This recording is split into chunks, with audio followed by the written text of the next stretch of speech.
Hey everybody, this is Silver Spook, and this is my review slash cyberpunk analysis of Hotel Artemis. This is a cyberpunk indie film tour de force that got nowhere near the recognition it deserves. So here's me doing my small part to help people learn about this movie, which flew under many radars, including my own. Hotel Artemis, written and directed by longtime franchise writer Drew Pearce, takes place 10 years in the future where riots over water privatization have ravaged Los Angeles. The nurse, played by Jodie Foster, runs a high-security, secret hospital for criminals that hovers precariously on the brink of chaos, bounded by a heaping helping of anonymity and trust. So on the cyberpunk end, Hotel Artemis shares a lineage with Blade Runner in that it is a British author's cyberpunk vision using the Art Deco husk of Los Angeles as a scaffolding to layer a dystopian, high-tech future onto. In 1982, that was Ridley Scott that set his way across the pond, and this time it's Drew Pearce, writer of Iron Man 3, Mission Impossible 2, and now making his directorial debut. Hotel Artemis definitely has the high-tech, low-life cyberpunk, and it has it in spades. It's got the high-tech microwave scalpels cutting open low-life bank heisters. It's got high-tech Black Mirror-esque cornea-implanted video cameras that get 8G reception through meters of reinforced steel. It's got low-life Molly Millions Razor Girl analogs using said ocular cameras to make snuff films for lower-life, well-heeled pervs 2,000 miles away via satellite livestream. Hotel Artemis is a film unstuck in time. Jodie Foster plays a septuagenarian, once-hippie-turned die-hard urban den mother known as Nurse. She awakens to the Papa's California dreaming on an archaic record player. After getting a frumpy grandma cardigan that's as time-faded and threadbare as a velveteen rabbit, she goes to work playing Neil Young's Helpless on a cassette tape, slightly less archaic than the record player by about 2 decades, give or take. So she's listening to 60s counterculture rock on 80s lo-fi in a 40s style Art Deco hotel revamped into a 2028 future hospital for LA's criminal underbelly, complete with 3D liver printers and eye building medicinal nanotech. There's an exquisite layering of time periods, strata of technology and culture existing naturally on top of each other, with newfangled gizmos as just a sci-fi icing on a fully realized world cake. This degree of verisimilitude is perhaps the greatest achievement of Hotel Artemis that few cyberpunk, sci-fi, or speculative fiction works ever manage. Most instead hyper-focus on the astounding capital F future, blasters, holodecks, and FDL spaceships, as in trad space-centric sci-fi, or the shiny, badass cyber arms, flying cars, wires, biochips, and trodes in every orifice, cyan and magenta, Photoshop filter, generic Tokyo-scape, and 100-foot hollow geishas, as in the schlock cyberpunk. Artemis' degree of lived-in, thought-through speculative realism alone more than makes up for some of the wandering story and underutilized tensions and actors that's often complained about in other reviews.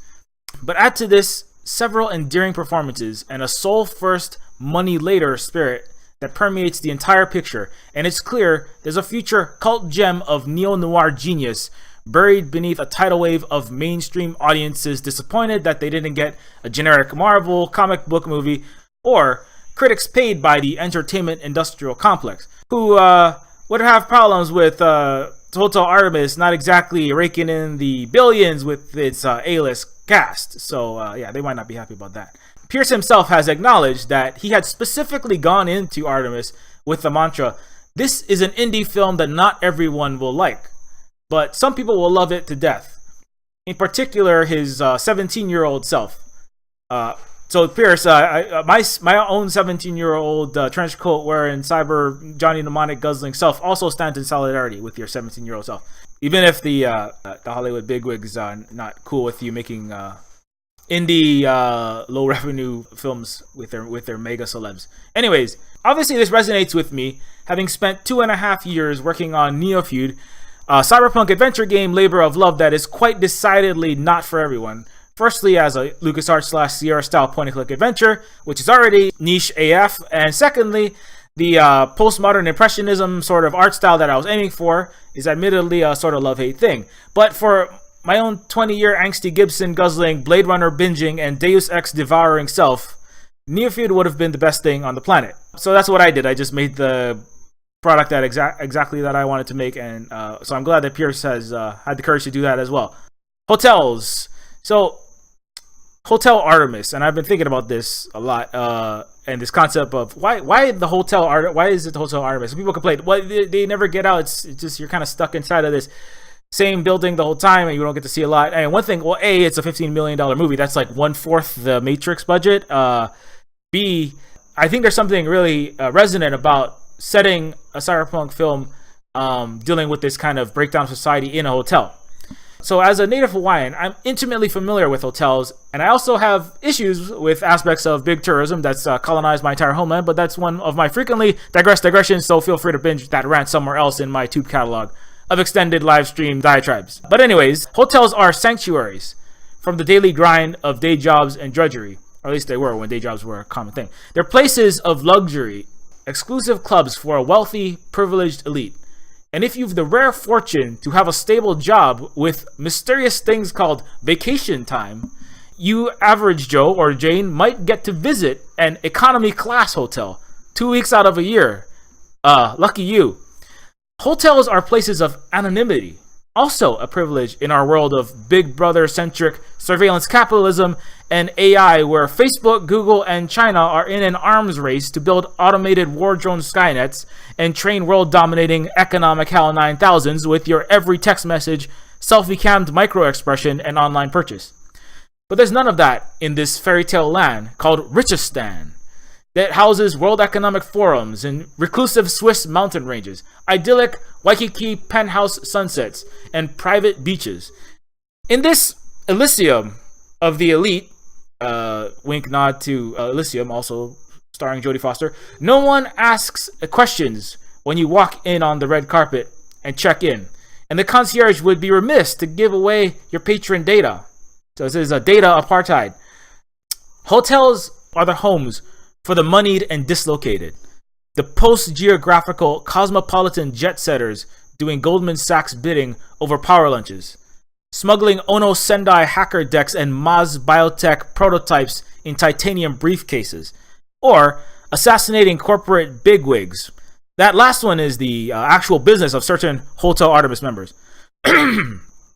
Hotels are a country whose name is opulence and whose national pastimes are $500 hookers, high thread count sheets, and a 4-star room service. Whose citizenship card is a platinum rectangle with the word Visa on it. Whose anthem is neoliberal doctrine, and whose membership requires fealty to mega banks, mega corporations, and the mega rich. All of which are fundamentally criminal entities, not unlike the occupants of Hotel Artemis. Cyberpunk is criminals working for bigger criminals, and Hotel Artemis has that also in spades. Hotels are places for those who visit Nice, Honolulu, and Acapulco in a span of 48 hours. The world building in Hotel Artemis is quite good, and particularly I like the water riots, more an interesting bit of futurism. According to Pierce, the initial inspiration came from visiting LA during the California droughts. 2 years later, Flint, Michigan taps spouting lead and carcinogens still. 37 U.S. cities and over 3,000 communities in America without potable drinking water as part of our cyberpunk dystopian present. And Hotel Artemis is barely science fictional. Hotel Artemis is definitely cyber. But is it cyberpunk with a capital punk? And yes, I think there are definitely punk elements in this. I would say more so than a lot of modern cyberpunk. And I think the most punk aspect of Artemis, paradoxically or ironically, or counterintuitively, is the Jodie Foster character. Jodie Foster, I thought, was the most punk character in this whole movie. We discovered that Jodie Foster's nurse, through musical tastes, ideological choices, and backstory, is fundamentally a child of the original subversive movements of the 60s. The civil rights movement, the spiritual predecessor of punk before it was suppressed, destroyed, and co-opted by the man, as the boomers called it then.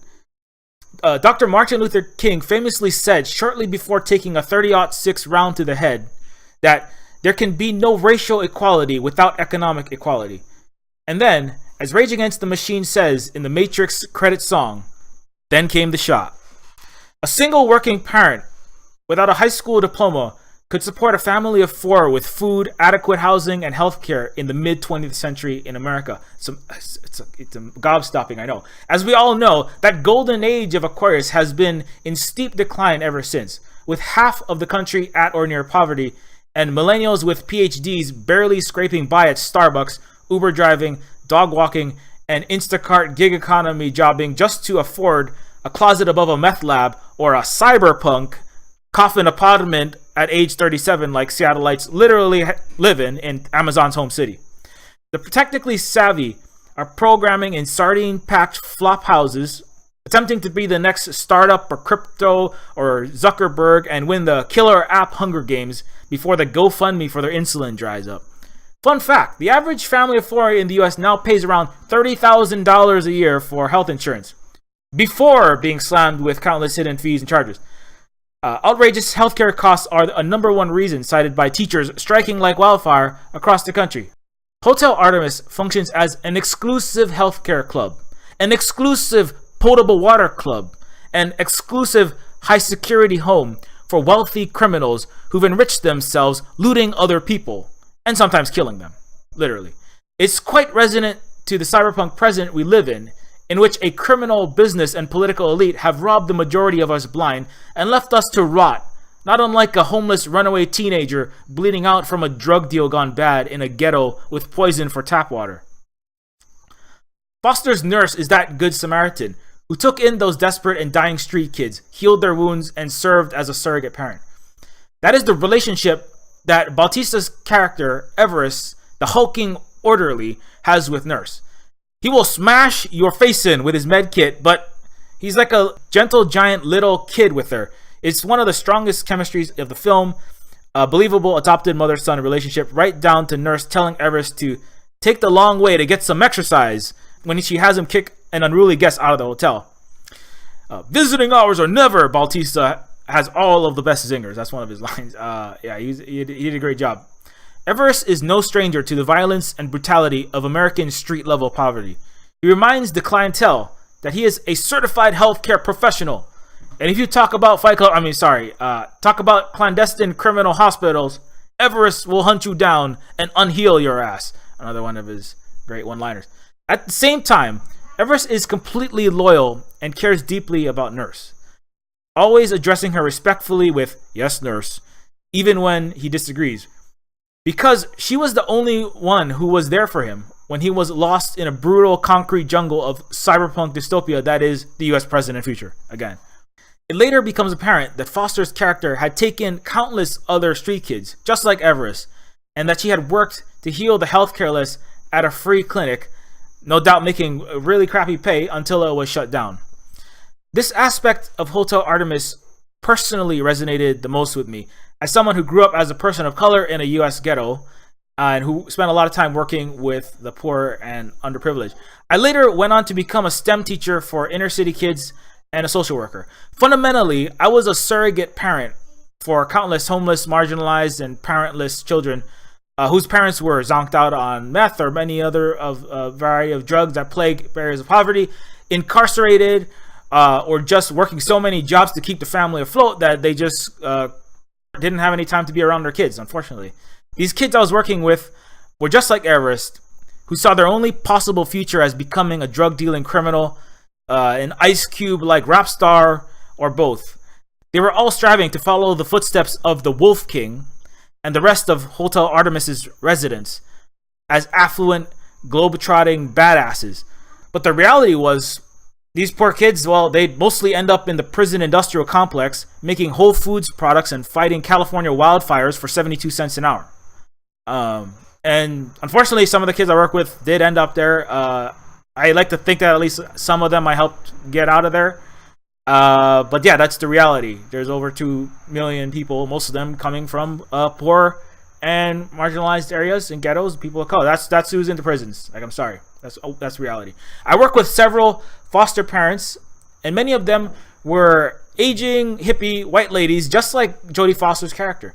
One in particular, she had the same frazzled gray hair, the same faded tie-dye that was so ancient it might have survived Woodstock. I was teaching a Lego robotics class to about 10 kids from low-income families, low-income housing, and some of them foster kids. There were 2 native Hawaiians, a few Filipinos, many mixed-race kids, that's really common in Hawaii, and an African-American. Side note, Bautista is indeed half Filipino and half Greek, and also grew up in poverty in one of the most horrifically unequal areas of the United States, Washington, D.C., the capital. I know, it's sad. Bautista once recalled himself and his sister surviving for a week on a pot of burned beets with their single mother. A lot of the kids I was teaching gave me flack, and they insisted on pretending to be Kanye West and trying to rap battle me. Sometimes literally battle me, but that's another story. And so I occasionally obliged them and had to kick their butt in rap battling to settle them down and win some respect. But eventually, we got to working on building Lego robotics arms, because you got to prime those kids to grow up cyberpunks early. And I helped them engineer and program self-driving Lego cars, beating Tesla and Google to the punch by a decade. So suck it, Elon Musk. But at the end of the first class, this old white lady in her Birkenstocks and a frayed old flower sweater, very much like Jodie Foster's character, came in through the door. "Okay, boys, time to go," she said. And about 2/3 of the class got up, saying, "Yes, Mom," in a tone just like Dave Bautista's, "Yes, nurse." And all these black and brown kids, they all look like the totally different biological parents, all flocked to her and gave her a big group hug. Jodie Foster's character, the way she talks, her mannerisms, kind of like upbeat and slightly frantic nervousness, just her kind of look like I'm not really worrying up too much about what I'm looking like today. That's just totally how these people were. Everest and Nurse relationship is really the soul of this movie, and it is more true to reality than almost anything I've seen in cyberpunk and adjacent genres. While American cinema and AAA games often demonize or glamorize criminals, and the latter one is common in cyberpunk, most actual criminals, in my experience anyway, are people who are prisoners of their own devices, as a certain Eagles song about hotels goes. They're people with limited options, often due to poverty or marginalization, who are forced to try to survive by often illegal means. But is it criminal to want to eat, right?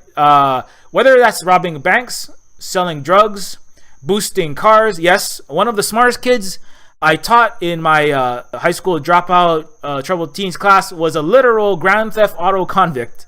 He loves stealing like Hondas. Really loves stealing the Hondas. He almost tried to steal my Honda.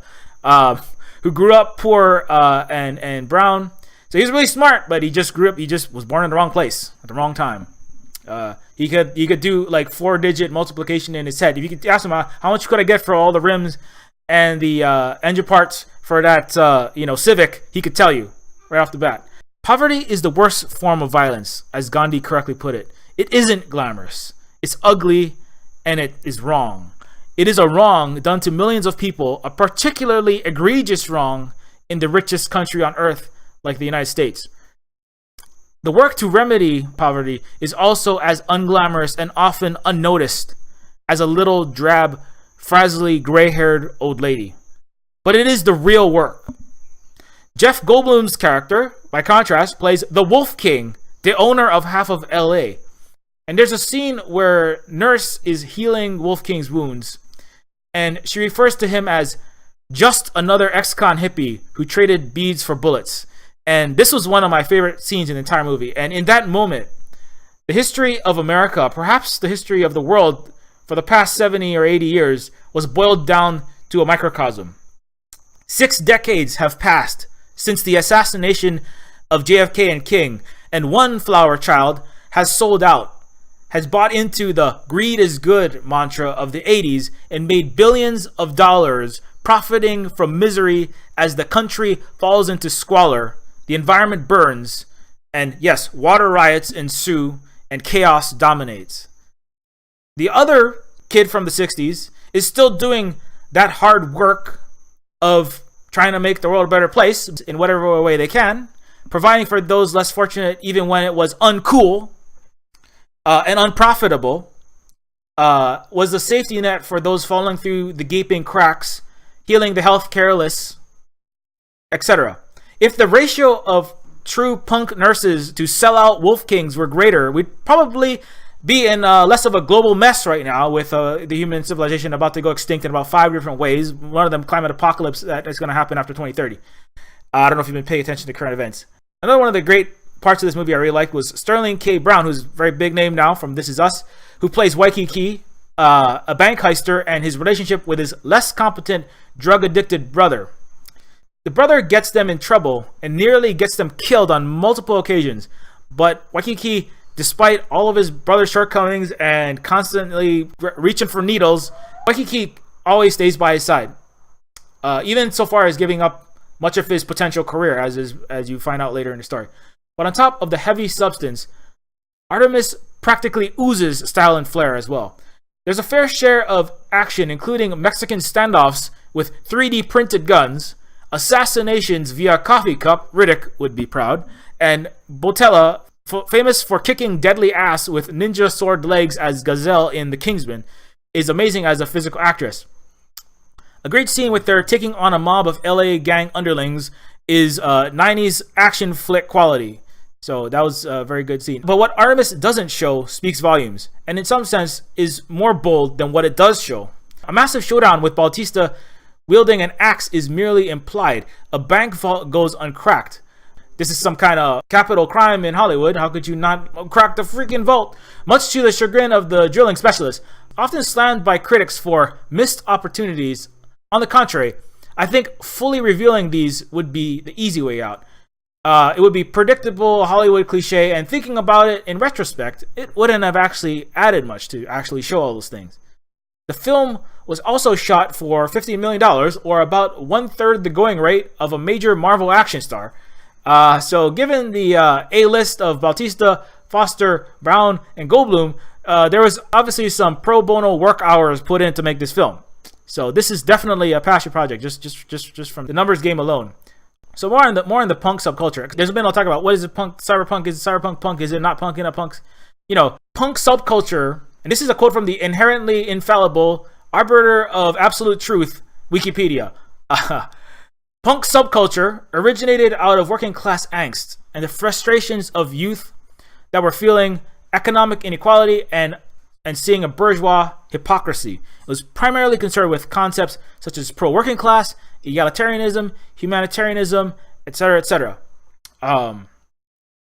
So, from that perspective, Foster's character didn't have radioactive green mohawks.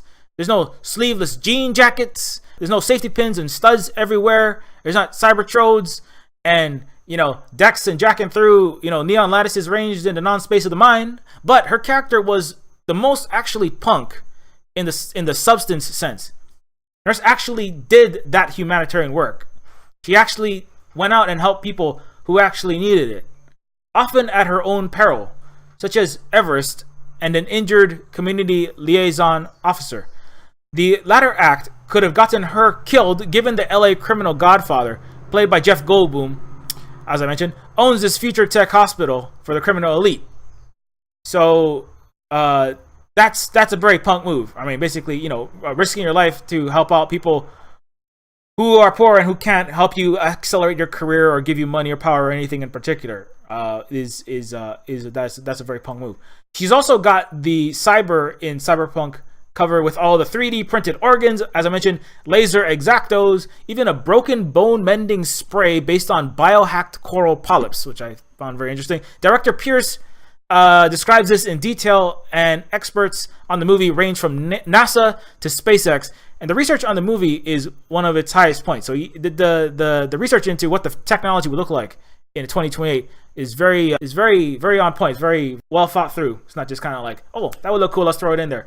While Artemis's neo-noir lighting and fixtures, whodunit slow burn sensibility, and post-genre originality may not be everyone's idea of a silver screen weekend getaway, for those true fans of true cyberpunk and tour de force from the heart indie filmmaking, if you check into Hotel Artemis, like that Eagles Hotel California song says, you can check out anytime you want, but you can never leave. So here's the official Silver Spook chrome-plated cyberpunk review verdict.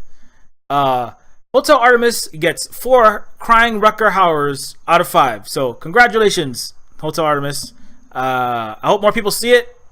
I really do. I really did like this movie. I really think that a lot of people will like it. I'm amazed that I didn't get any YouTube ads ever for this movie, given how many times a minute I'm searching for the word cyberpunk.